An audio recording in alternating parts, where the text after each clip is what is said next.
จ้าหน้าที่ไทยสกัดจับหญิงสาวลาวพร้อมยาเสพติดคอลลาเจนที่เสืองในกระเป๋าข้าวสารสำนักข่าวจังหวัดมุกดาหารรายงานว่า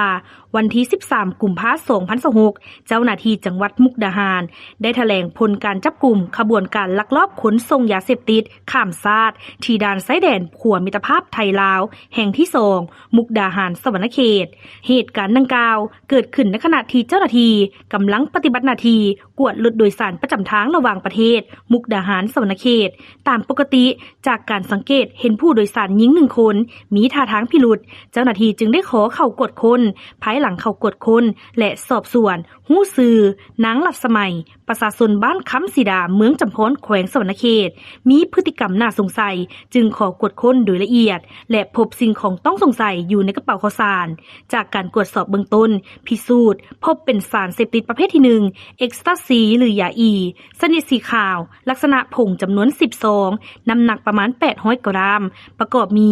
ยาอีชนิดผง10ซองโทรศัพท์มือถือเงินสดสกุลเงินกีบบาทและดอลลาร์และหนังสือผ่านแดนพาสปอร์ตเจ้าหน้าที่ได้แจ้งข้อหาดังกล่าวและแจ้งสิทธิ์ให้ผู้เกี่ยวรับรู้ก่อนจะนำตัวส่งพนักงานสอบสวนสถานีตำรวจภูธรเมืองมุกดาหารเพื่อดำเนินคดีตามระเบียบกฎหมายและขยายผลหาเครือข่ายผู้ร่วมขบวนการต่อไป